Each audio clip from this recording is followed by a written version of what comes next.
Olá pessoal, tudo bem? Olha aí nós mais uma vez, tudo para ajudar vocês. Vamos falar hoje sobre dumping, entalo, hipoglicemia reativa. São questões que aparecem aqui no consultório, né, Bruna? Bem recorrentes. Com muita frequência, e a gente aqui vai tentar explicar para vocês, doutora Bruna, né, mais um papo do cirurgião com o clínico, quebrando tabus, né, e a gente podendo somar na vida de vocês. Bruninha, conta aí para o pessoal diferença do entalo para o dumping e a hipoglicemia reativa, o que são e o que fazer. O que fazer para melhorar isso? Então, primeiro, entalos, tá? Os entalos, então, são aquela sensação que o bariátrico relata que ficou realmente entalada a comida, né? Parece que não digeriu, muitas vezes tem que vomitar por causa disso, né? Então, o que acontece? O paciente, quando faz a cirurgia bariátrica, a ideia é reduzir o tamanho do estômago, né? Quando a gente tem essa redução, o nosso estômago acaba não tendo tanto suco gástrico para fazer a digestão do alimento, que nem se a gente tivesse o estômago de um tamanho normal.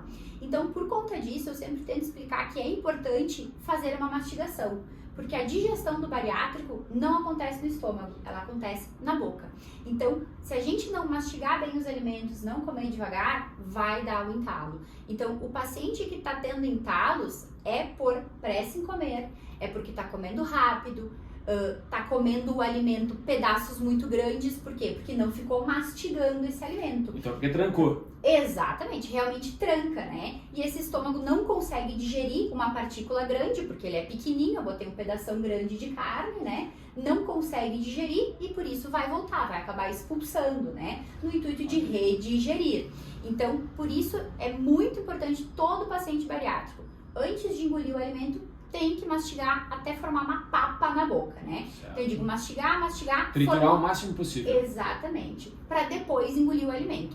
Se a gente come rápido, não dá tempo de mastigar. Então, por isso que comer rápido dá mais entalo. Então, o problema do entalo não é nada relacionado ao estômago que está muito pequeno, não é nada disso, né? Realmente é erro alimentar. É estar comendo rápido, tá comendo com pressa e tá sem mastigar os alimentos.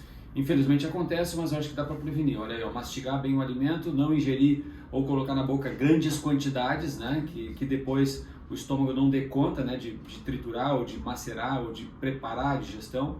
Então eu acho que é um cuidado bem importante. E o dumping? A diferença pro dumping? Conta aí pra gente. Então, o dumping e a hipoglicemia reativa, tá? Na verdade, a hipoglicemia reativa é o que a gente chama do dumping tardio, certo, né? Então, o dumping a gente tem duas fases dele, o precoce e o tardio. Então, o dumping precoce, ele acontece nos primeiros ali 30 minutos depois da ingestão de um alimento. O dumping tardio, que é conhecido como hipoglicemia reativa, acontece em torno de 1 a 3 horas depois da ingestão do alimento. Então, o que é o dumping?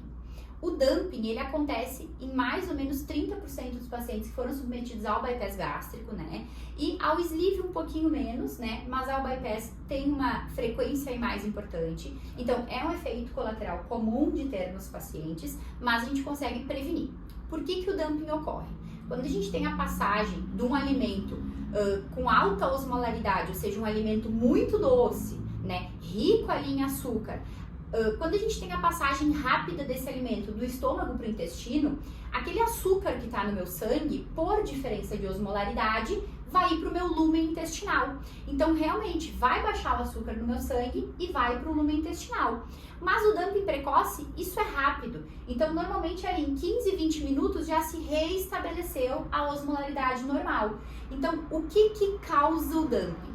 Coisas doces em geral. Então, suco de frutas. Ah, mas suco de fruta é saudável? Sim, é saudável. Mas a fruta, pra gente comer uma laranja, eu como uma laranja e tô satisfeita. Pra eu fazer um suco de laranja, eu uso 4, 5 laranjas. Então eu vou ter muito mais açúcar, embora seja o açúcar da fruta, eu vou ter muito mais açúcar, muito mais concentração. Então, suco de frutas é uma coisa que pode dar dumping. Doces em geral, bala, chocolate, bolo, torta, né? Derivados de farinha branca também podem dar dumping, bebidas alcoólicas, né? Então, principalmente líquidos doces, né? Café com açúcar. Então, líquidos doces é o que vai, em geral, gerar essa maior diferença de concentração e fazer o dumping. A hipoglicemia reativa, ela acontece por um mecanismo diferente do dumping, né? Do dumping precoce. mas ela acontece em torno ali de 60 a 180 minutos depois da refeição, que é o que a gente chama do dumping tardio. A hipoglicemia reativa, aí é por mecanismos de insulina, né, que ela acontece, só que é com os mesmos alimentos, a gente trata do mesmo jeito. Então, eu sempre oriento os pacientes, primeiro a gente evitar, né? Mais importante do dumping, a gente tem medicação para tratar dumping? Sim, em últimos casos. Mas o mais importante do dumping é a gente evitar de ter dumping. Então, evitar, tem pacientes que já sabem o que está desencadeando o dumping nele, né? Então, o que são sintomas de dumping? Bem importante, às vezes o paciente diz, comi uma coisa e me fez mal. Então, o que são sintomas de dumping?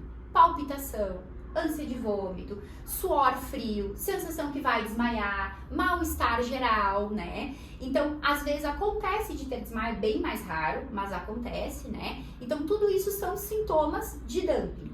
Então, quando a gente identifica esses sintomas, o melhor que a gente tem a fazer é evitar esse tipo de alimento.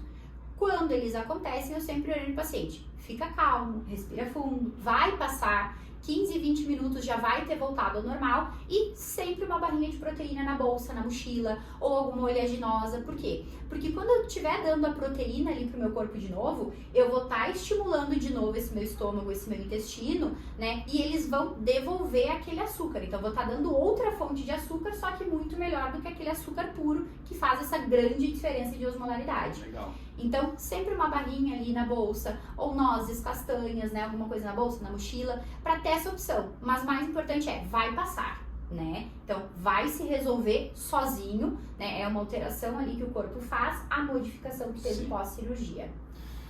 Interessante porque o mecanismo da insulina, o pâncreas produz insulina, libera insulina para dentro do vaso sanguíneo para tirar a grande quantidade ou o excesso de açúcar que está lá dentro e para parte mandar para a célula para transformar em energia e o restante mandar embora porque não vai ser utilizado. O grande problema é que as grandes ingestões de açúcar, né, em grandes quantidades, e grandes quantidades não é altas quantidades, uma quantidade que o corpo não tolere, a insulina vai sequestrar mais do que o normal, vai baixar o nível de glicose no sangue e o paciente vai se sentir mal.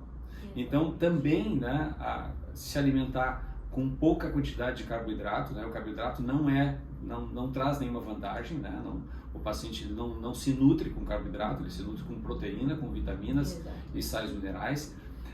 Evitar então esse tipo de acontecimento, ingerindo os alimentos, mastigando bem, dividindo a concentração de proteína com fibra, balanceando bem a dieta, certo? E é bem importante lembrar que, diferente do paciente diabético, que quando tem hipoglicemia, come açúcar, resolve, no dumping e na hipoglicemia reativa não. Piora, exatamente.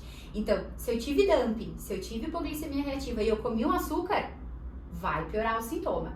Né? Então, isso é bem importante de lembrar, porque o diabético baixou açúcar no sangue, a gente dá açúcar e resolve, né? Certo. No dumping, na hipoglicemia, não. É comer alguma fonte de preferência proteica.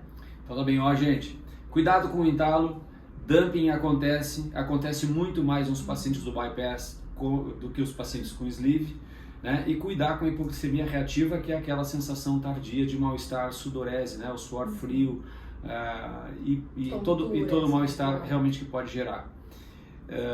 É o nosso De Olho na Dica. Obrigado, doutora Bruna. A gente está junto com vocês. Lancem aí as dúvidas que a gente vai fazer esses pequenos vídeos para poder estar lançando aí para vocês as soluções. Tá bom? Grande abraço, Bruninha. Muito obrigado mais uma vez. Abraço a todos.